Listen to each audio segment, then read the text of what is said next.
పేతురు రాసినటువంటి మొదటి పత్రిక మొదటి అధ్యాయము 2వ వచనంలో మనము ఎందుకు రక్షింపబడ్డాము, ఎందుకు ఏర్పరచబడ్డాం, దేవుని చేత ఎందుకు పిలువబడినాం, ఎందుకు ఏర్పరచబడినాం అనే దానికి పేతురు భక్తుడు రాస్తూ అంటున్నాడు, మనము ఆత్మ వలన పరిశుద్ధత పొందాలని, ఆత్మ వలన విధేయులమవ్వాలని, యేసుక్రీస్తు రక్తము వలన ప్రోక్షింపబడాలని దేవుడు ఏర్పరచుకున్నాడట. ఎందు నిమిత్తము? ఆత్మ వలన పరిశుద్ధపరచబడాలి, ఆత్మ వలన విధేయత నేర్చుకునే వారం అవ్వాలి, యేసుక్రీస్తు రక్తము వలన ప్రోక్షింపబడిన వారిమిగా ఉండాలి అని దేవుడు ఏర్పాటు చేసుకున్నాడు. అయితే మనం అలాగా దేవుని వాక్యమునకు విధేయత చూపిస్తూ ఆత్మ వలన మాత్రమే నడిపించబడుచు, ఆత్మ వలన పరిశుద్ధపరచబడుచు దేవుణ్ణి వెంబడిస్తున్నామా లేదా అనేది మనం ప్రతిదినం పరిశీలన చేసుకోవాల్సినటువంటి పరిస్థితి ఉన్నది. తిమోతికి రాసినటువంటి మొదటి పత్రిక 6వ అధ్యాయంలో మొదటి వచనం చదువుకుందాం. దేవుని నామమును ఆయన బోధయు దూషింపబడకుండునట్లు దాసత్వమును కాడి క్రింద ఉన్న వారందరూ తమ యజమానులు పూర్ణమైన ఘనతకు పాత్రులని ఎంచవలెను. ఇక్కడ దాసులనేటటువంటి వారు యజమానులను పూర్ణమైనటువంటి ఘనతకు పాత్రులుగా ఎంచి వారిని సన్మానించాలి. ఎందుకంటే దేవుని నామము ఆయన బోధ దూషింపబడకుండానట్లు అని అంటున్నాడు. చూడండి, ఎప్పుడైతే మనము యజమానులకు సరి అయినటువంటి ఘనతను ఇవ్వమో, దాని వలన దేవుని నామము, దేవుని బోధ రెండూ కూడా దూషింపబడతాయి అంటున్నాడు. ఈ వాక్యాన్ని అక్షరానుసారంగా మనం గ్రహించవచ్చు. అయితే దేవుని కృప వలన ఆత్మానుసారముగా కూడా మనము గ్రహించడానికి దేవుని ఆత్మ సహాయం తీసుకుందాం. దాసత్వమును కాడి క్రింద ఉన్న వారందరూ తమ యజమానులు అంటున్నాడు. యాకోబు రాస్తున్నటువంటి పత్రికలో యేసుక్రీస్తు దాసుడను అయినటువంటి అనే మాటను చూస్తాం మనం.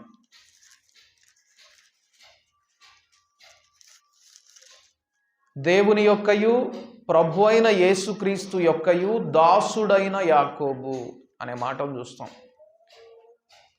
కాబట్టి దేవుణ్ణి వెంబడించేటటువంటి వారు ఆయన యజమానిగా, మనము ఆయనకు దాసులముగా ఆరంభంగా మన ఆత్మీయ ఆరంభం ఉంటుంది అని మనం గ్రహించాలి. అయితే ఆయన మనకు యజమాని అయినప్పుడు, మనం ఆయనకు దాసులమైనప్పుడు, ఇప్పుడు తిమోతికి రాసినటువంటి మొదటి పత్రిక 6వ అధ్యాయం ప్రకారం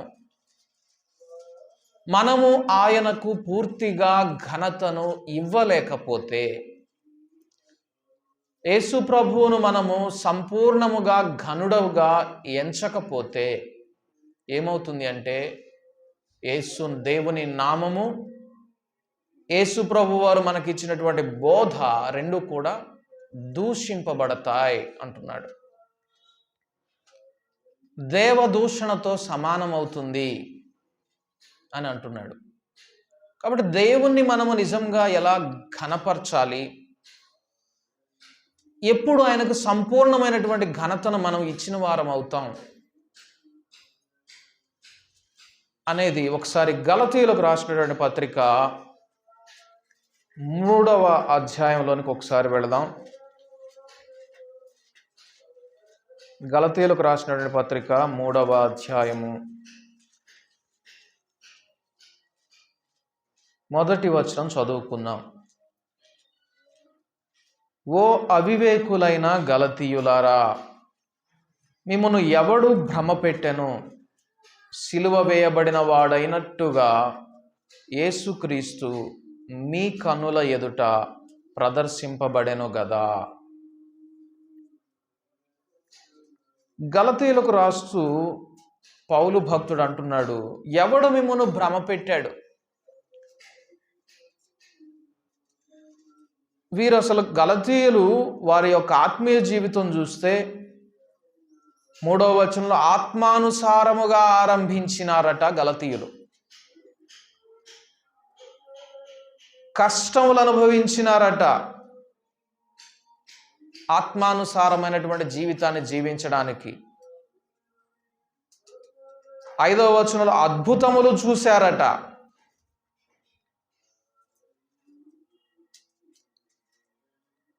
కాబట్టి ఆత్మానుసారం బాప్తిస్మం పొందుకున్నారు, రక్షణ పొందుకున్నారు, ఆత్మ బాప్తిస్మం తీసుకున్నారు, ఆత్మదేవుని కార్యాలు చూస్తూ ఉన్నారు. ఇటువంటి వారికి ఏమని రాస్తున్నాడంటే, ఎవడు మిమ్మల్ని భ్రమ పెట్టాడు అని రాస్తున్నాడు. ఏం జరిగింది గలతీయులు భ్రమపరచబడడానికి? ఏమి సమస్యలో గలతీయులు ఇరుక్కున్నారు? గలతీయులు ఏ విధంగా దేవుని మార్గం నుండి తొలగిపోయేటటువంటి స్థితికి వెళ్ళిపోయినారు? వాళ్ళ ఆరంభం చక్కగా ఉంది, ఆత్మానుసారంగా ఆరంభించారు, ఆత్మానుసారంగా జీవించడానికి తమ సిలువనెత్తుకొని వెంబడించారు దేవుణ్ణి, ఆత్మ బాప్తిస్మం తీసుకున్నారు, దేవుని కార్యాలు చూశారు, అద్భుతములు చూశారు. చివరికి పౌలు భక్తుని చేత ఎవడు మిమ్మల్ని భ్రమపరిచాడు అనేటటువంటి మాటను వాళ్ళు వినవలసి వచ్చింది. కారణం, గలతీయులు క్రీస్తు యేసు యొక్క సిలువను మర్చిపోయినట్లుగా చూస్తా ఉన్నాం. క్రీస్తు యేసు యొక్క సిలువకు వారు దూరం అయిపోయినారు. ధర్మశాస్త్ర సంబంధమైన క్రియల మూలముగా మీరు విశ్వాసమును నేర్చుకున్నారా? ఆత్మను మీకు అనుగ్రహించి మీలో అద్భుతములు చేయువాడు ధర్మశాస్త్ర సంబంధ క్రియల వలన లేక విశ్వాసముతో వినుట వలన చేయించుచున్నాడు?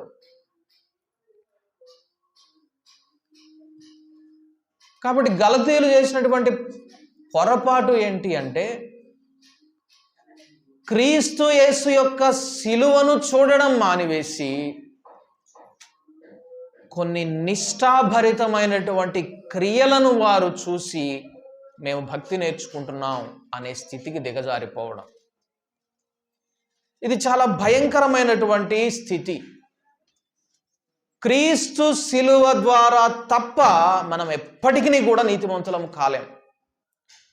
ఆయన రక్తము ద్వారా తప్ప మనం ఎన్నటికీ కూడా పాపము నుండి కడుగబడలేం. ఆయన యందు విశ్వాసం ఉంచడం ద్వారా తప్ప మనము ఎంత ధర్మ కార్యములను అనుసరించినా కూడా మనము నీతిమంతులముగా తీర్చబడలేం. గలతీయులు కొన్ని నియమాలను ఏర్పాటు చేసుకున్నారు, కొంత క్రమాన్ని అలవాటు చేసుకున్నారు. ఒక విధంగా చెప్పాలంటే ఒక నిష్ఠాభరితమైనటువంటి భక్తికి అలవాటు పడ్డారు. వెంటనే పౌలు భక్తుడు, ఎవడు మిమ్మల్ని భ్రమపరిచాడు,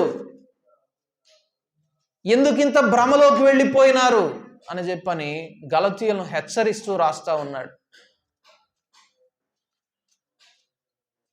ఎందుకు సంఘము ఈ దినాలలో ఇటువంటి భ్రమపరచబడినటువంటి జీవితంలోకి వెళ్ళిపోతా ఉంది? నేటి దినాలలో కూడా క్రైస్తవులు దేవుని మీద ఆనుకోవడం కంటే కూడా, దేవుని యొద్ద విశ్వాసము నేర్చుకోవడం కంటే కూడా, తమ నీతి క్రియల వలన, తమ ధర్మం వలన, లేదా తాము అనుసరించే ఒక క్రమం వలన మేము దేవుని సరిగా వెంబడిస్తున్నాం అనేటటువంటి భ్రమలోకి వెళ్ళిపోయినటువంటి పరిస్థితి కనబడతా ఉంది. మనం చాలా మార్లు వింటూ ఉంటాం, ఇది సహవాసపు క్రమం, who told you? Is there any word in the Bible? దేవుడు తన వాక్యంలో రాయించి ఉంచాడా సహవాసపు క్రమం అని? బ్యాప్టిస్టు సంఘం కానీ, లూథరన్ సంఘం కానీ, రోమన్ క్యాథలిక్లు కానీ, ప్రొటెస్టెంట్లు కానీ, మెథడిస్టులు కానీ, తర్వాత ఎవరు వచ్చినా కూడా ఆరంభం దేవుని మూలముగానే కలిగింది. కానీ పతనం ఎక్కడ ఆరంభమైంది? దేవుని యందు విశ్వాసము మూలంగా కలిగినటువంటి, దేవుని యందు విశ్వాసం ఉంచడం ద్వారా కలిగినటువంటి నీతిని గాక క్రియలను క్రమమును బట్టి కలిగిన నీతిని వారు అనుసరించినప్పుడే పతనం ఆరంభమైంది. కాబట్టి మనము దేవుని యందు విశ్వాసం ఉంచడం ద్వారా మాత్రమే మనము నీతిమంతులం అవుతాము తప్ప ఏదో ఒక సిద్ధాంతాన్ని అనుసరించడం ద్వారా కానీ, లేదా ఒక క్రమాన్ని అనుసరించడం ద్వారా కానీ నీతిమంతులము కాము అని ఈ పత్రిక ద్వారా మనం నేర్చుకోవాలి. ఎందుకు ఈ విధంగా మారిపోతా ఉన్నారు అంటే, సంఘంలోకి రెవల్యూషన్, ప్రత్యక్షత ప్రదేశంలో, ప్రత్యక్షత స్థానంలో థియాలజీ వచ్చిందట, సిద్ధాంతం వచ్చిందట. ఓ మా నాయకుడు ఈ మాట చెప్పాడు, మా నాయన ఈ మాట చెప్పాడు, మా సంఘాన్ని స్థాపించిన ఆయన ఈ మాట చెప్పాడు. దేవుడు బయలుపరిచినటువంటి ప్రత్యక్షతతో పని లేకుండా, ప్రత్యక్షత అనేది ఎవరో బోధించేది కాదు, ప్రత్యక్షత అనేది మనకి ఎవరో నాయకుడు రాసి ఇచ్చేది కాదు, ప్రత్యక్షత క్రీస్తు మాత్రమే అనుగ్రహించేది. ప్రత్యక్షత, ఆ ప్రత్యక్షత స్థానంలో ఒక్కొక్కరికి ఒక్కొక్క విధంగా ఉంటుంది. ప్రత్యక్షత దేవుని వాక్యాన్ని చదువుతున్నప్పుడు ఒక వాక్యం ఇంకొక వ్యక్తికి ప్రత్యక్షపరచబడినట్లుగా నీకు కూడా అదేవిధంగా ప్రత్యక్షపరచబడాలని లేదు. ఆయన వ్యక్తిగత అనుబంధం మీద ఆధారపడి ఉంటుంది ప్రత్యక్షత, క్రీస్తు మనకు అనుగ్రహించేటటువంటి ప్రత్యక్షత. ఈ ప్రత్యక్షత స్థానంలో సిద్ధాంతం వచ్చేసింది, థియాలజీ వచ్చేసింది. Education in place of character building, క్రీస్తులో వ్యక్తిగతంగా నడవవలసినటువంటి స్థానంలో క్రీస్తును గూర్చినటువంటి లేదా వాక్యాన్ని గూర్చినటువంటి ట్రైనింగ్స్ వచ్చేసినాయి. సైకాలజీ సబ్స్టిట్యూటెడ్ డిజర్న్మెంట్, ఆత్మ సంబంధమైన వివేచన స్థానంలో మనోవిజ్ఞానం వచ్చేసింది. Programme in place of supernatural power, ఆత్మ సంబంధమైనటువంటి అతీత శక్తిని అనుభవించవలసిన స్థానంలో ప్రణాళిక, క్రమము, ఒక లిస్ట్ వచ్చేసింది. బుధవారపు క్రమాన్ని పోగొట్టుకున్నారు మీరు, శనివారపు క్రమాన్ని పోగొట్టుకున్నారు మీరు. ఇదే ప్రణాళిక, ప్రోగ్రాం. విశ్రాంతి దినములను, మాసములను, ఉత్సవములను మీరు పాటింపకూడదు అంటాడు. కాబట్టి దేవుని వెంబడించేటటువంటి వారికి no Wednesday, no Saturday, no Sunday, every day is Lord's day.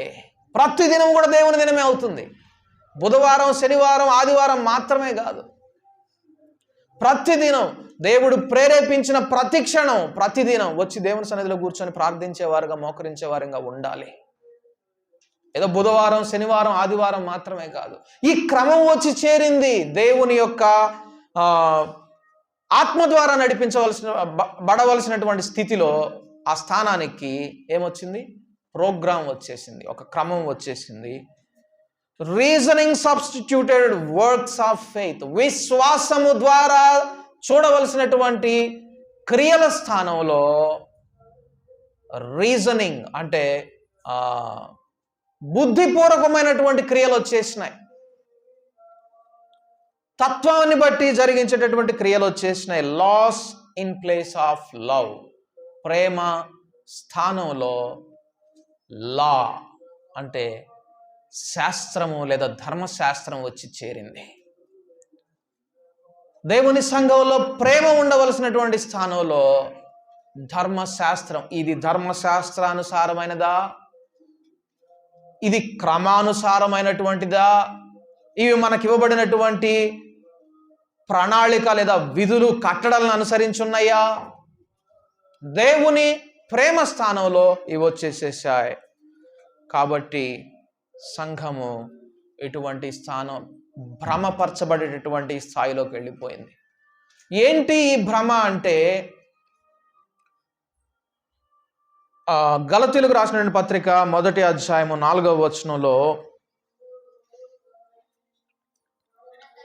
మన తండ్రి అయిన దేవుని చిత్త ప్రకారము క్రీస్తు మనలను ప్రస్తుతపు దుష్ట కాలములో నుండి విమోచింపవలెనని మన పాపముల నిమిత్తము తన్ను తాను అప్పగించుకొనెను. దేని నుంచి విడిపించాలని యేసు ప్రభువు వారు మన నిమిత్తము తను తాను అప్పగించుకున్నాడు? ప్రస్తుత కాలమందున్న ప్రస్తుతపు దుష్టకాలం నుండి. ప్రస్తుతపు దుష్టకాలం ఏంటి? ఈ దుష్టకాలం ఇది క్రీస్తు యేసు చేసినటువంటి శిలువ త్యాగాన్ని మరుగుపరిచి, నీవు నేను వెంబడించే సిద్ధాంతం వైపు, నీవు నేను అనుసరించే క్రమం వైపు, నీవు నేను పెట్టుకున్న నియమాల వైపు, కట్టడల వైపు మళ్ళిస్తుంది భక్తిని.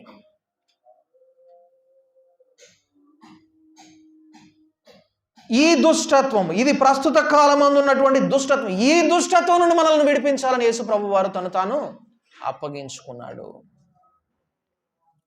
అందుకే మనం చూస్తాం తర్వాత కొరింథీయులకు రాసినటువంటి 2వ పత్రిక 4వ అధ్యాయం 4వ వచనంలో, ఈ యుగ సంబంధమైన దేవత అవిశ్వాసులైన వారి మనోనేత్రములకు గ్రుడ్డితనము కలుగజేసింది.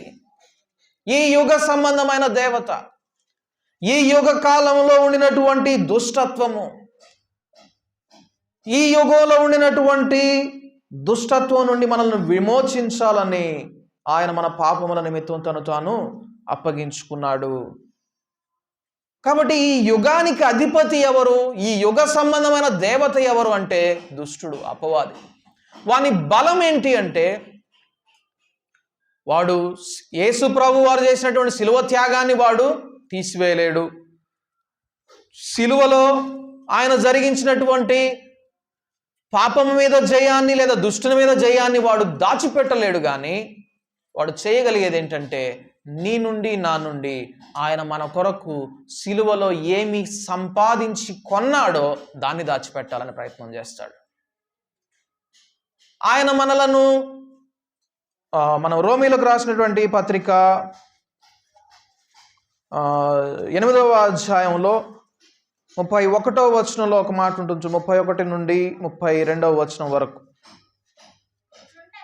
ఇట్లుండగా ఏమందుము, దేవుడు మన పక్షమున నుండగా మనకు విరోధి ఎవడు? తన సొంత కుమారుని అనుగ్రహించుటకు వెనుక తీయక మన అందరి కొరకు ఆయనను అప్పగించిన వాడు ఆయనతో పాటు సమస్తమును మనకెందుకు అనుగ్రహింపడు? శిలువ మీద యేసు ప్రభు వారు చేసినటువంటి త్యాగం వలన ఏం జరిగింది అంటే, క్రీస్తుతో పాటుగా మనకు సమస్తము అనుగ్రహించబడింది. సమస్తం అనుగ్రహించబడింది. అయితే దానికి భిన్నంగా క్రైస్తవులు లేదా సంఘము ఈ విధముగా దేవుని యొద్ద మొర్ర పెట్టుకుని సమస్తము పొందుకోవలసినటువంటి వారుగా ఉండవలసిన స్థితిలో ఉండకుండా ఎలాగుంటున్నారంటే, ఇర్మియా గ్రంథము 17వ అధ్యాయంలో చెప్పబడిన రీతిగా మారిపోయినారు. ఇర్మియా గ్రంథము 17వ అధ్యాయము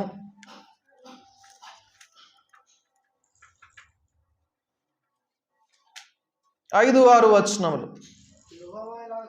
యెహోవా ఇలాగు సెలవిచ్చుచున్నాడు, నరులను ఆశ్రయించి శరీరులను తనకు ఆధారముగా చేసుకొనుచు తన హృదయమును యెహోవా మీద నుండి తొలగించుకున్నవాడు శాపగ్రస్తుడు. ఏం జరిగింది? They have lost the sight from God.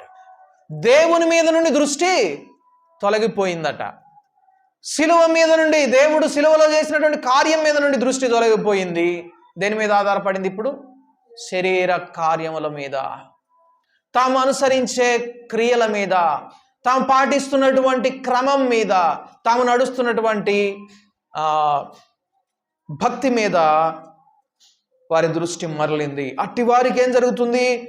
ఎడారిలో వారిలాగా మారిపోతారు. మేలొచ్చినా కూడా వారికి కనపడదు. వారి చుట్టూ దేవుడు మేలులను కనపరిచే విధంగా దేవుడు ప్రణాళిక చేస్తే ఎలాగుంటుందంట వారి భక్తి? ఎండిపోయిన ఎడారిలో ఉన్నటువంటి వారిలాగా ఉంటుంది. అడవిలో కాలిన నేల యందును, నిర్జనమైన చవిటి యందును, భూమి యందును నివసించే వారుగా మారిపోతా ఉన్నారు. సమృద్ధి కలిగిన చోటులోనికి దేవుడు మనల్ని తీసుకొని వెళ్ళాలని, అది అన్ని విధాలుగా ఆత్మ సంబంధంగా, భౌతికంగా సమృద్ధి కలిగిన చోటికి దేవుడు మనల్ని నడిపించాలని, పచ్చిక గల చోట్లను ఆయన మనల్ని విశ్రమింపచేయాలని దేవుడు తన శిలువ కార్యమును జరిగిస్తే మనం ఎందుకు అటువంటి సమృద్ధిలోనికి నడిపింపబడలేకపోతా ఉన్నామంటే కారణం మన దృష్టి కేవలము క్రీస్తు యొక్క శిలువ మీద నుండి తొలగిపోయి శరీర కార్యముల మీద, మనుష్యులు కల్పించిన పద్ధతుల మీదకు మరలింది. అందువల్లనే మనము ఇటువంటి స్థితిలో ఈ స్థితిలో మనం ఉంచడానికి ఈ యుగ సంబంధమైనటువంటి దేవత ప్లాన్ చేశాడు. క్రీస్తు చేసిన త్యాగాన్ని వాడు మర్చిపోయేటట్లుగా చేస్తా ఉన్నాడు. ఆయన శిలువలో మన కొరకు చేసినటువంటి ఆ ప్రయాస వలన మనకు ఎంతటి స్వాతంత్రమును ఆయన అనుగ్రహించాడు అనేటటువంటి దాన్ని మర్చిపోయేటట్లు చేస్తా ఉన్నాడు అపవాది. గలతీయులకు రాసిన పత్రిక 3వ అధ్యాయము 4వ అధ్యాయము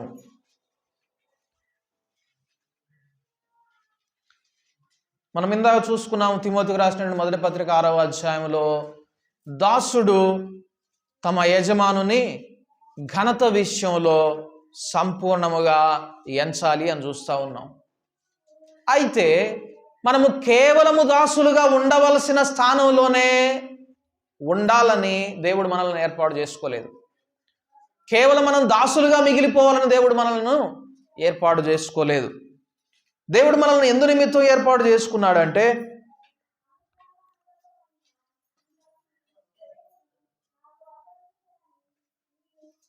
నాలుగవ అధ్యాయము 1 నుండి 7వ వచనం వరకు చదువుకుందాం. మరియు నేను చెప్పునదేమనగా, వారసుడు అన్నిటికీ కర్తయ్య ఉన్నను బాలుడై ఉన్నంత కాలము అతనికిని దాసునికి ఏ భేదమును లేదు. తండ్రి చేత నిర్ణయింపబడిన దినము వచ్చు వరకు అతడు సంరక్షకుల యొక్కయు గృహ నిర్వాహకుల యొక్కయు అధీనములో ఉండును. అటువలే మనమును బాలురమై ఉన్నప్పుడు లోక సంబంధమైన మూలపాఠములకు లోబడి దాసులమై ఉంటిమి.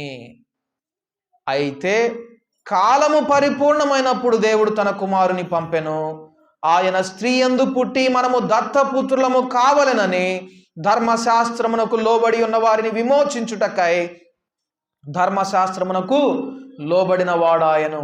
మరియు మీరు కుమారులై ఉన్నందున నాయనా తండ్రి అని మొర్రపెట్టు తన కుమారుని ఆత్మను దేవుడు మన హృదయములలోనికి పంపెను.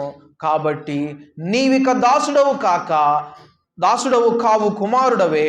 కుమారుడవైతే దేవుని ద్వారా వారసుడవు.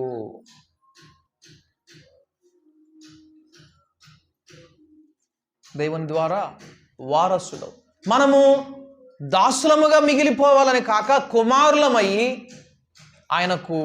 ఆయన మన కొరకు ఏర్పాటు చేసినటువంటి సమృద్ధికి మనము వారసులం అవ్వాలని దేవుడు ఏర్పాటు చేసుకున్నాడు. ఇందుకొరకు యేసు ప్రభు వారు శిలువ త్యాగం చేశారు. మనము ధర్మశాస్త్రమునకు లోబడినటువంటి దాస్యరికం నుండి మనల్ని విడిపించి దేవుని యొక్క కుమారులముగా, స్వతంత్రులముగా, వారసులముగా ఉండి ఆయన మనల్ని నడిపించిన చోటకెళ్ళను వెళ్ళి మనము సమృద్ధిలో ఉండాలని దేవుడు మనల్ని ఏర్పాటు చేసుకుంటే ఏం చేస్తున్నాడట? ఈ యొక్క సంబంధమైన దేవత దేవుడు చేసినటువంటి ఆ త్యాగాన్ని మరుగు చేసి మనము మన స్వంత నీతి మీద, మన స్వంత భక్తి మీద, మన స్వంత క్రియల మీద ఆధారపడేటట్లు చేస్తూ ఉన్నాడు. ఫలితంగా మనము దేవుడిచ్చేటటువంటి ఆశీర్వాదాలను పొందుకోలేకపోతున్నట్లుగా చూస్తూ ఉన్నాం. హెబ్రీలకు రాసినటువంటి పత్రిక 6వ అధ్యాయము, హెబ్రీలకు రాసినటువంటి పత్రిక 6వ అధ్యాయము, ఇక్కడ ఒక మాట ఉంటుంది, చూద్దాం. 5వ వచనంలో,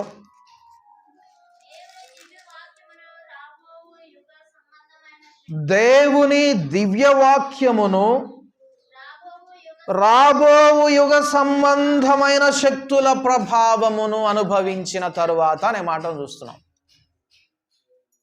మనం ఒకసారి రక్షింపబడి పరిశుద్ధాత్ముని ద్వారా నడిపింపబడుచు, పరిశుద్ధాత్ముని ద్వారా వెలిగింపబడి ఆయన కార్యాలు చూస్తున్నామంటే దాని అర్థం ఏంటో తెలుసా? ఈ యుగ సంబంధమైనటువంటి భక్తి గాక ఏ భక్తి జీవితంలో ఉన్నాం? రాబోవు యుగ సంబంధమైన భక్తిలో ఉన్నట్లుగా చెప్తా ఉన్నాడు. మనం ఎప్పుడైతే దేవుని క్రియలను దేవుని ఆత్మ ద్వారా చూస్తామో, దేవుని ఆత్మ ద్వారా దేవుని మీద ఆనుకొని మనము దేవుని క్రియలను చూడగలుగుతామో, ఆ జీవితం ఏంటంటే ఈ యుగ సంబంధమైన జీవితం కాదు. అది ఏ యుగ సంబంధమైనటువంటి జీవితం? రాబోయే యుగ సంబంధమైనటువంటి జీవితం. అయితే అట్టి జీవితాన్ని చూసిన తర్వాత దాన్ని మర్చిపోయి, దాన్ని వదిలేసి మన స్వంత భక్తిని లేదా మన స్వంత నీతిని మనం వెంబడిస్తున్నప్పుడు అది ఏ భక్తి? ఈ యుగ సంబంధమైనటువంటి భక్తి. ఈ యుగ సంబంధమైన భక్తికి మరలా మనం వెనక్కి వస్తే అట్టి వారిని నూతనపరచడం అసాధ్యం. చూడండి, ఇందుకు మిమ్మల్ని భ్రమ పెట్టాడు అపవాది అని పౌలు భక్తుడు రాశాడు గలతీయులకు. ఇంత అవివేకులైపోయారా మీరు? ఎంత భ్రష్టత్వంలోకి మీరు వెళ్ళిపోయే ప్రమాదం ఉందో తెలుసా? ఎంతగా మిమ్మల్ని అపవాది భ్రమపరిచాడో తెలుసా? మీరు రాబోయే యుగ సంబంధమైనటువంటి భక్తిని మీరు పోగొట్టుకొని వదిలేసి ఈ యుగ సంబంధమైనటువంటి భక్తిని మీరు ఆధారం చేసుకొని ఇక నూతన పరచబడలేనటువంటి స్థితికి మీరు జారిపోతా ఉన్నారు. మీరు ధర్మశాస్త్ర క్రియలను వలన, అక్కడ వాస్తవానికి ధర్మశాస్త్రం అనేటటువంటి పదం దగ్గర శాస్త్రం అని ట్రాన్స్లేట్ చేయాలి. గ్రీక్ భాషలో ద లా అనే పదం ఉండదు. ధర్మశాస్త్రం అనేటటువంటి పదం ఉండకుండా శాస్త్రం అనే పదం ఉంటుంది. అనగా మనము కల్పించుకునేటటువంటి కొన్ని నియమ నిష్టలు, క్రమాలు, వీటిని ఆధారంగా చేసుకుంటే మనం ఎన్నటికీ కూడా దేవుని నీతిని పొందుకోలేము. ఈ యుగ సంబంధమైనటువంటి భక్తి ఏంటి అంటే మనము కేవలము నిస్సహాయముగా దేవుని మీద ఆధారపడి విశ్వాసము ద్వారా పొందుకునేటటువంటి ఆత్మీయ జీవితం కాకుండా మనం అనుసరించేటటువంటి కొన్ని క్రమాలు, కొన్ని నిష్టలను అనుసరించి దేవుని దృష్టికి మనం నీతివంతులంగా మార్చబడదాం అనేటటువంటి ఆలోచన కలిగి ఉండడమే ఈ యుగ సంబంధమైనటువంటి భక్తి. అట్టి భక్తిలోనికి మనము జారిపోకూడదు. అది భయంకరమైనటువంటి స్థితి. ఇన్ఫ్యాక్ట్ అది క్రీస్తును బాహాటంగా మరలా సిలువ వేసేటటువంటి జీవితం అని మనం చూస్తూ ఉన్నాం. ఇట్టి భక్తిలో ఉండినటువంటి వారు చేసేటటువంటి పెద్ద పొరపాటు ఏంటి అంటే మత్తయి సువార్త 13వ అధ్యాయము 22వ వచనంలో ఉంటుంది. మత్తయి సువార్త 13వ అధ్యాయము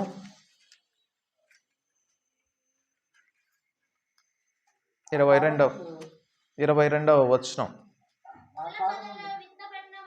ముండ్ల పొదలలో విత్తబడిన వాడు వాక్యము వినువాడే గాని ఐహిక విచారమును ధన మోసమును ఆ వాక్యమును అణచివేయును గనుక వాడు నిష్ఫలుడవును. ఇక్కడ ఫలములు లేకుండా ఉండేటటువంటి జీవితాలకు మనం ఎందుకు జారిపోతా ఉన్నాం? ఆత్మ యొక్క నడిపింపు ద్వారా కాకుండా, ఆత్మ ఫలములు పొందకుండా దిగజారిపోయినటువంటి స్థితిలోకి మనం ఎందుకు వెళుతున్నాం అనే మాటకి ఇక్కడ ఏమంటున్నాడంటే ఐహిక విచారము అంటున్నాడు. ఐహిక విచారము ఇది గ్రీక్ నుంచి మన క్రొత్త నిబంధన అనేది తర్జుమా చేయబడింది. గ్రీక్ భాషలో the cares of this age అని ఉంటుందన్నమాట. అనగా ఈ యుగ సంబంధమైన శ్రద్ధల పట్ల ఆసక్తి కలిగి ఉంటాడట. ఈ యుగ సంబంధమైన శ్రద్ధ. అందరూ ఇట్లాగే చేస్తున్నారు కదా, అందరూ ఈ విధంగానే క్రమంగా ఉంటున్నారు కదా, లోకమంతా క్రైస్తవ సంఘమంతా ఇట్లాగే ఉంటుంది కదా, అన్ని సంఘాల్లో ఇది చేస్తున్నారు కదా. ఈ యుగ సంబంధమైన శ్రద్ధ అభిమానంలోకి వచ్చినప్పుడు ఏమవుతుందట? ఐహిక విచారము, ఏహలోక సంబంధమైనటువంటి విచారం అని ఇక్కడ ట్రాన్స్లేట్ చేయబడింది. కానీ దాని వెనుక ఏముంది అంటే ఈ యుగ సంబంధమైన శ్రద్ధ. ఈ యుగ సంబంధమైనటువంటి భక్తి దేని మీద శ్రద్ధ కలిగి ఉంటుంది? నిస్సహాయులంగా దేవుని మీద ఆధారపడకుండా స్వంత నీతి మీద, లేకపోతే మనం అనుసరించేటటువంటి క్రమం మీద, సంఘాలన్నీ అనుసరించేటటువంటి పద్ధతుల మీద ఆధారపడి ఉంటుంది. అన్ని సంఘాల్లో నూతన సంవత్సరాన్ని సెలబ్రేట్ చేసుకుంటున్నారు, అన్ని సంఘాల్లో క్రిస్మస్ని సెలబ్రేట్ చేసుకుంటున్నారు, అన్ని సంఘాల్లో సహవాసంలో అన్ని సంఘాలు 3 దినాలు దేవుని సన్నిధిలో కనపడతా ఉన్నారు. చూడండి, ఇదే యుగ సంబంధమైన శ్రద్ధగా చూస్తూ ఉన్నాం. చూడండి, ఎప్పుడైతే మనము ఆత్మ ద్వారా నడిపింపబడకుండా ఈ యుగ సంబంధమైనటువంటి శ్రద్ధల పట్ల అట్రాక్ట్ అయ్యి ఆకర్షింపబడి భక్తిని చేస్తామో అదే మనం భ్రమపరచబడేటటువంటి జీవితానికి, అంతిమంగా భ్రష్టత్వానికి దారితీస్తుందని చూస్తూ ఉన్నాం. చూడండి, అవి కలిగి ఉండడం తప్పని నేను అనడం లేదు, కానీ అది మాత్రమే భక్తి అనుకోవడం పొరపాటు. ఆత్మ ద్వారా నడిపింపబడేవాడు నిద్రలో సైతము దేవుడు నిద్ర లేపినప్పుడు ఆయన మాట వినగలిగేవానిగా ఉండాలి. పలు సందర్భాల్లో సడన్గా దేవుడు నిద్ర లేపి తన స్వరాన్ని వినిపింపజేస్తాడు. అటువంటి జీవితంలో ఉండాలి. అప్పుడు వచ్చి దేవుని సన్నిధిలో మోకాళ్ళు నీ ప్రార్థించేవానిగా ఉండాలి. అనగా నేను అప్పుడు ఆ టైంలో దేవుని సన్నిధికి రామని నేను అనడం లేదు. దేవుని సన్నిధి ఒక మందిరంలో ఉంటుందని అనుకోవడం పొరపాటు. మనం ఎక్కడైతే మోకాళ్ళ జీవితం కలిగి ఉంటామో అక్కడే దేవుని సన్నిధి ఉంటుంది. ఎక్కడైతే మనం సాష్టాంగపడినటువంటి జీవితం కలిగి ఉంటామో, దేవుని ఎదుట సాగిలపడి మ్రొక్కినటువంటి జీవితం కలిగి ఉంటామో అక్కడే దేవుని సన్నిధి ఉంటుంది. ఒక దైవజనుడు చెప్తాడు, ఆయన ఇక్కడ కొన్ని సంఘాలు కట్టి తర్వాత జోగార్లాగా అట్లా దూరదేశాలకు కూడా వెళ్ళి పరిచర్య చేస్తూ ఉండినప్పుడు ఈ అమెరికాలో సమయం, ఇక్కడ సమయం వేరువేరుగా ఉంటాయి. అలాగే ఇంగ్లాండ్లో సమయం, ఇక్కడ సమయం వేరువేరుగా ఉంటాయి. మనకి ఇక్కడ పగలైతే వాళ్ళకి అక్కడ రాత్రి కావచ్చు. కొన్ని సందర్భాల్లో మిడ్ నైట్ 3 గంటలప్పుడు 2 గంటలప్పుడు ఫోన్ చేసి, hey brother, how are you, ఎలాగున్నావు, ఆరోగ్యం బాగుందని అడుగుతారట. వాళ్ళకి ఇక్కడ పగలు, ఆయనేమో అక్కడ మంచి నిద్రలో ఉంటాడు. ఆ టైంలో ఫోన్ చేసి, సహోదరుడు ఎలాగున్నావు, నీ ఆరోగ్యం బాగుందా, సంతోషంగా ఉన్నావు అని అడుగుతారట. మంచి నిద్రలో ఉన్నప్పుడు లేచి, నిజంగా దేవుడు నన్ను మార్చకపోతే ఏం బుద్ధి తక్కువ, ఇప్పుడు టైం ఎంత అయింది, ఈ టైంలో నిద్ర లేపి నన్ను అడగడం అవసరమా అనుకునేవాడట. కానీ దేవుడు తన్ను ఏ స్థితిలోకి నడిపించాడు అంటే, తన్ను ప్రేమించు వారికి, అనగా ఆయన సంకల్పం చొప్పున పిలువబడిన వారికి సమస్తమును సమకూర్చి జరిగిస్తాడనేది నేను నమ్మాను. దేవుడు నా జీవితాన్ని మార్చివేశాడు. దేవుడు నన్ను ఈ సమయంలో ఆ సహోదరుని వాడుకున్నాడు నన్ను నిద్ర లేపడానికి.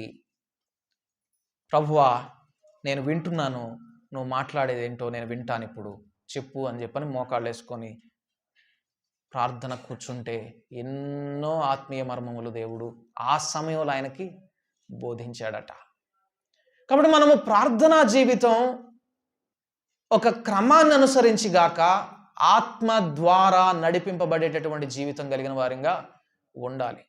అందుకే సమూయేలను పిలిచినప్పుడు అన్న ఫస్ట్ మాట ఏంటి? నీ దాసుడు ఆలకించుచున్నాడు. మనం వినేవారిగా ఉండాలి దేవుని స్వరాన్ని. దేవుని ఆత్మ యొక్క మాటను గ్రహించగలిగి ఆయన ఎప్పుడు మనలను నడిపించనై ఉన్నాడో దాన్ని గుర్తెరిగి రాబోయే యుగ సంబంధమైనటువంటి భక్తి జీవితానికి అలవాటు పడేవారిగా మనం ఉండాలి. అంతేగాని ఈ యుగ సంబంధమైనటువంటి భక్తికి క్రమానికి అలవాటు పడిపోయి మరలా దేవుణ్ణి బాహాటంగా సిలువ వేసి ఇక ఎన్నటికి నూతన పరచబడనటువంటి జీవితంలోనికి దిగజారిపోయేటటువంటి వారిగా మనం ఉండకూడదు. దేవుడు మనల్ని ఎందుకు ఏర్పాటు చేసుకున్నాడంటే ఆయన ఆత్మ వలన మనం ఎలాగ మార్చబడాలి? ప్రతిదినం పరిశుద్ధపరచబడుతూ ఉండాలి. ఆయన ఆత్మ ద్వారా మనం ప్రతిదినం దేవునికి విధేయులం అవుతూ ఉండాలి. దేవుని స్వరానికి అలాగ ప్రతిదినం విధేయత చూపించేటటువంటి జీవితంలోనికి మనం ఎదుగుతున్నామా? ప్రతిదినం మనము అంతకంతకు పరిశుద్ధతలోనికి నడుస్తున్నామా? అలాగ నడిచేవారే రాబోయే యుగ సంబంధమైనటువంటి భక్తి జీవితాన్ని కలిగిన వారుగా ఉంటారు. అందుకు దేవుడు మనల్ని ఏర్పాటు చేసుకున్నాడు. ఒకవేళ అటువంటి జీవితానికి మనం అలవాటు పడకపోతే దేవుడు అంటున్నాడు, ఇదిగో ఇదే నువ్వు మారు మనసు పొందవలసినటువంటి దినం, నువ్వు మరలా తిరగాల్సినటువంటి సమయం ఇదే. అపోస్తలుల కార్యములు నేను ఇది చూపించి ముగించాను. అపోస్తలుల కార్యములు 3వ అధ్యాయం. మనం ఎందుకు మారు మనసు పొందాలి? ఎందుకు మనము దేవుని స్వరాన్ని విని లోబడాలి? ఎందుకు దేవునికి విధేయులం అవ్వాలి? ఎందుకు మనము దేవుని ఆత్మ సహాయాన్ని కోరుకోవాలి? యుగ సంబంధమైనటువంటి ఈ యుగ సంబంధమైనటువంటి భక్తిని గాక నిస్సహాయులముగా దేవుని యొక్క శిలువ మీద ఆధారపడినటువంటి జీవితాన్ని మనం ఎందుకు కలిగి ఉండాలి అనేదానికి ఒక ఆశ్చర్యకరమైనటువంటి ప్రకటనను అపోస్తలులు మొట్టమొదటగా సువార్తలో అందించారు. అపోస్తలుల కార్యములు 3వ అధ్యాయము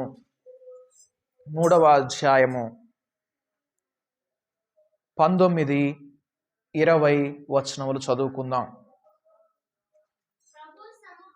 ప్రభు సముఖము నుండి విశ్రాంతి కాలములు వచ్చునట్లును మీ కొరకు నియమించిన క్రీస్తు యేసును ఆయన పంపునట్లును మీ పాపములు తుడిచివేయబడు నిమిత్తమును మారు మనస్సు నొంది తిరుగుడి. ఎందుకు మనం మారు మనస్సు పొంది తిరగాలి? ఎందుకు మారు మనస్సు పొంది మనము ఈ యుగ సంబంధమైనటువంటి భక్తి నుండి రాబోయే యుగ సంబంధమైనటువంటి దేవుడు చూపించినటువంటి ఆత్మానుసారమైనటువంటి భక్తిలోకి ఎందుకు తిరగాలి అంటే పాపము నుండి విడిపింపబడడానికి మాత్రమే కాదు. అక్కడ ఇంకొక 2 ప్రాముఖ్యమైనటువంటి విషయాలు అవి ముందు చెప్తా ఉన్నాడు. పాపములు తుడిచివేయబడు నిమిత్తం అనే దానికంటే ముందు 2 మాటలు చెప్తా ఉన్నాడు. ఏంటంటే విశ్రాంతి మీరు పొందుకోవాలని, ఇంకొకటి యేసుక్రీస్తును మరలా ఈ భూమి మీదకి పంపాలి అని. కాబట్టి మన జీవితాల్లో విశ్రాంతి, ఆత్మదేవునిలో ఈ వారంలో 7 దినాలు విశ్రాంతి, అలాగే క్రీస్తు యొక్క రాకడ ఎప్పుడు ఆలస్యం అవుతుంది, ఎప్పుడు మనకు వారంలో 7 దినాలు విశ్రాంతి లేకుండా ఉంటుంది అంటే మనం ఎప్పుడైతే మారు మనస్సు నుండి తిరగకుండా ఉంటామో, ఎప్పుడైతే మనం మారు మనస్సు పొందకుండా దేవుడు మనకు విధేయులవ్వడానికి, ఆయన ఆత్మచేత పరిశుద్ధపరచబడడానికి ఇచ్చినటువంటి వాక్యానికి, బోధకు మనము లోబడకుండా ఉంటామో అప్పుడే మనము దేవుని యొక్క రాకడను ఆలస్యం చేసేవారిగా ఉంటామట. దేవుని రాకడను ఆలస్యం చేసేవారిగా ఉంటాం. దేవుడిచ్చేటటువంటి విశ్రాంతిని కూడా దూరం చేసుకునే వారిగా ఉంటాం. నిత్యము ప్రయాసగా మిగిలిపోతుంది మన జీవితం. కేవలం దేవుని మందిరంలో గడిపేటటువంటి రోజులు మాత్రమే మనకు విశ్రాంతి దినాల్లాగా కనబడతాయి తప్ప దేవుడు మనలను కొరకు సృజించిన 7 దినాలు మనకు విశ్రాంతిగా మార్చబడవు. మనం ఎప్పుడైతే దేవుని వాక్యాన్ని విని ఆయన బోధకు లోబడకుండా తిరగకుండా ఉంటామో, అనగా ఇంకా ఈ యుగ సంబంధమైన భక్తి మీద ఆధారపడి ఉంటామో, దేవుని యొక్క ఆత్మ సంబంధమైనటువంటి జీవితానికి అలవాటు పడకుండా యేసు ప్రభు వారు మన కొరకు ఉచితముగా ఇచ్చినటువంటి ఆయన శిలువ ద్వారా మనకి ఇచ్చినటువంటి ఆ మేలులకు ఆశీర్వాదాలకు దూరంగా ఉంటామో మనము ఈ విశ్రాంతిని పొందలేము. అలాగే దేవుని యొక్క రాకడను కూడా అడ్డగించే వారిగా మారిపోతామట. అందుకే యేసు ప్రభు వారు అన్నారు, మీరు ప్రార్థించేటప్పుడు ఏమని ప్రార్థించమన్నాడు? మీరు ఈలాగు ప్రార్థన చేయుడి అన్నాడు. ఈలాగు ప్రార్థన చేయుడి అన్నాడు. కాబట్టి మనందరం కూడా ప్రతిరోజు అదే ప్రార్థన వల్లె వేయాలి అని కాదు. కొన్ని సంఘాల్లో పరలోక ప్రార్థన లేకుండా ప్రార్థన ముగించరు. అది ఆచారంగా ఉండాలని కాదు దేవుడు అన్నది. ఈ పద్ధతిలో మీరు ప్రార్థన చేయండి అన్నాడు. ఈ పద్ధతిలో మీరు ప్రార్థన చేయండి అంటే మొట్టమొదటిగా ఏం అడగమన్నాడు? ప్రార్థన ఎలాగ ఆరంభం అవుతుంది? పరలోకమందున్న మా తండ్రి. ఆ పొజిషన్లో ఉన్నాము. మరి దేవుడు మనకు తండ్రిగా ఉన్నాడా? అందుకే కదా మనల్ని ఏర్పాటు చేసుకున్నది. లేక ఇంకా దాసులంగానే మిగిలిపోతా ఉన్నామా? ఆ దాసులు ఎవరు అంటే బాల శిక్షకుని క్రింద ఉన్నవారు అనేది మనం చూస్తాం. కుమారుడు ఎప్పుడైతే ఇంకా పరిపక్వతలోకి రాకుండా ఉంటాడో, బాలుడుగా ఉంటాడో, అంతకాలం అతడు ధర్మశాస్త్రం కింద ఉంటాడు, బాల శిక్షకుడుగా ఉంటాడు. మనం ఇంకా పూర్తిగా ఎదగనటువంటి జీవితంలో ఉండినంతకాలం మనం దాసులంగానే ఉంటాం. ప్రభువా అని పిలిచే అనుభవంలోనే మాత్రమే ఉంటాం. అయితే ఎప్పుడైతే ఆయన కుమారులుగా మార్చబడతామో మన ప్రార్థన ప్రభువా అనే స్థాయి నుంచి తండ్రి అనే స్థాయికి మారిపోతుంది. కాబట్టి మీరు ప్రార్థించేటప్పుడు ఎట్లా ప్రార్థించండి? పరలోకమందున్న మా తండ్రి. మనం ఆ అనుభవంలోకి మొట్టమొదటిగా రావాలని దేవుడు కోరుకుంటా ఉన్నాడు. పరలోకమందున్న మా తండ్రి, మాకు కావలసిన అనుదిన ఆహారం నేడు మాకు దయచేయమనేది ముందు పెట్టాడా? ఏం పెట్టాడు ముందు? నీ నామము పరిశుద్ధపరచబడాలి, నీ రాజ్యం రావాలి. అది క్రైస్తవుని యొక్క ప్రధాన ఉద్దేశంగా ఉండాలి. చుట్టూ క్రైస్తవ్యంలో దేవుని నామం దూషించబడుతున్నప్పుడు, చుట్టూ లోకంలో పరిస్థితులు నోవహు దినాల్లో ఉండినటువంటి, నోవహుకు పూర్వం ఉండినటువంటి దినాల్లో ఉండినట్లుగా మారిపోతా ఉండినప్పుడు నీ హృదయంలో మంట మండడం లేదా? ప్రభువా నీ రాజ్యం రావాలి, నీ రాజ్యం రావాలి ఈ భూమి మీద, నీ నీతి కనుపరచబడాలి, ఈ యుగ సంబంధమైనటువంటి దుష్టుని పరిపాలన అంతమవ్వాలి అని మన ప్రార్థనలో మొట్టమొదటి అంశంగా అది ఉంటుందా? ఎప్పుడు మనం ఆ ప్రార్థన చేయగలుగుతామంటే ఈ యుగ సంబంధమైనటువంటి పద్ధతులను మనం చూసినప్పుడు, రాబోయే యుగ సంబంధమైనటువంటి భక్తిని మనం అనుసరించినప్పుడు, అనుభవించినప్పుడు, అనగా నిస్సహాయముగా దేవుని యొక్క శిలువ మీద ఆధారపడి ఆయన ఆత్మ ద్వారా మాత్రమే మనం పరిశుద్ధంగా తీర్చబడినప్పుడు మనం ఆ ప్రార్థన చేయగలుగుతాం. ప్రభువా తండ్రి, ఇంకెంతకాలము నీ నామము క్రైస్తవుల మధ్య లేదా జనుల మధ్య దూషింపబడాలి? ఎంతకాలము ఈ ధర్మశాస్త్రానుసారమైనటువంటి భక్తి కింద క్రైస్తవుడు ఉండాలి? ఆత్మానుసారమైనటువంటి భక్తికి క్రైస్తవుడు ఎప్పుడు ఎదగాలి? నీ రాజ్యం రావాలయ్యా, నీ చిత్తం నెరవేర్చబడాలి. ఇక్కడ మా ఇష్టం కాదు, మేము నేర్చుకున్నటువంటి క్రమం కాదు, మేము అనుసరిస్తున్న నిష్ట కాదు, నీ ఇష్టం, నీ చిత్తం. అట్లాగా ప్రార్థించమంటే దానికి భిన్నంగా, దానికి వైరుధ్యంగా మన అవసరాలు, మన అక్కరలు ఏకరువు పెడతా ఉన్నాం. కానీ దేవుడు అంటున్నాడు, మొదట నా నీతిని, నా రాజ్యాన్ని వెదకండి. ఆయన నీతిని, ఆయన రాజ్యాన్ని వెదకడంలోనే ఉంది నీ రాజ్యం వచ్చుగాక అనేటటువంటి ప్రార్థన. అప్పుడు మీకన్నీ అనుగ్రహించబడతాయి. అప్పుడు మనం సమృద్ధిలోకి ఆయన నడిపిస్తాడు. ఎందుకు మనం ఇంకా ఎండిపోయినటువంటి ఎడారిలో ఉండిన వారింగా, మేలులు పొందనటువంటి వారముగా, ఇంకా క్షీణ దశలోకి పోతున్నటువంటి జీవితం కలిగిన వారంగా ఎందుకు ఉంటున్నాము అంటే, మన భక్తి రాబోయే యుగ సంబంధమైన భక్తికి సాదృశ్యమైనటువంటి ఆత్మదేవుని మీద నిస్సహాయులముగా ఆనుకొని నడిచే భక్తిగా ఉండడం లేదు. అందుకే ఎండిపోయిన ఎడారిగా మారిపోయింది మన భక్తి. ప్రార్థన చేసుకుందాం. పరిశుద్ధుడా మా తండ్రి, ఎండిన ఎడారిని